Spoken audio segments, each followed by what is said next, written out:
If you play well, I'll give you $100,000, and I might even marry you. Ha ha ha ha ha ha ha ha ha. The female host stared at Ethan with an undisguised mocking smile on her face and said those words. In that second, the audience exploded with laughter. She laughed along with them, pointing at the man standing in the center of the stage, a man who looked like life had crushed him long ago. In his arms was an old, broken banjo, its skin yellowed and its body dented out of shape. He stood there frozen, not knowing what to do. Ethan was 24 years old. Ever since his parents died in an accident when he was little, he had been living on the streets of Chicago. That banjo was the only thing he had left, and it was also the last thing his father had left him. Every day, he woke up in an abandoned parking lot, then went to subway exits or the entrances of shopping centers to play, trading music for a few coins or a small piece of bread. But life had never shown him any mercy. At a subway exit,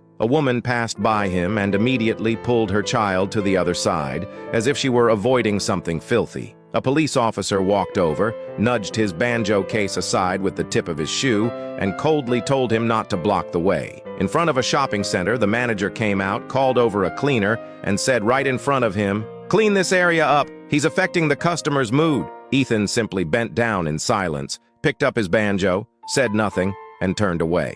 At that point, he had almost lost the very last bit of hope he had. A 48-year-old woman stopped under an overpass in Chicago and listened to him play.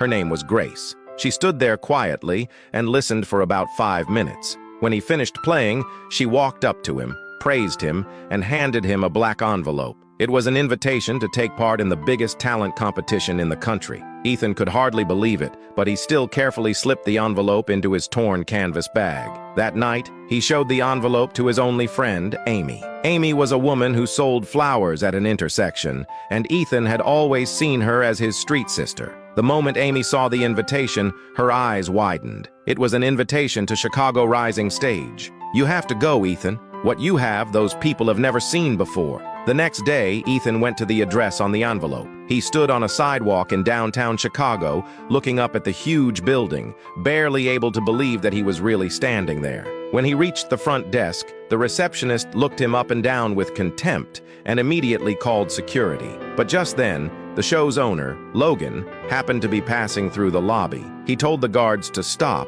then personally led Ethan inside, with a friendly smile still on his face. Ethan had never seen a place like this in his life. A marble hall, blinding lights and rows of makeup mirrors framed with light bulbs. But after Logan left him in the contestants' waiting room, he turned around and walked away.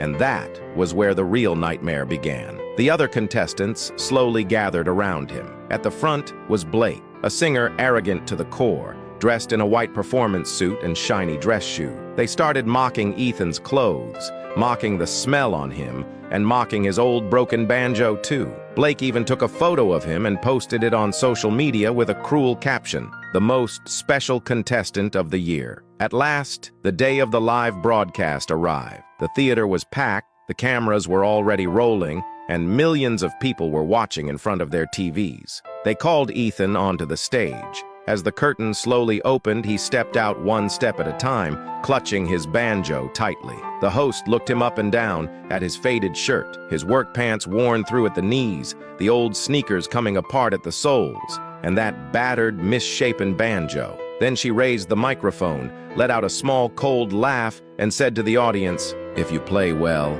I'll at least buy you a hot meal." Once again, the room burst into sharp, mocking laughter. If you want to see the moment he finally makes that old banjo sing, comment for the next part.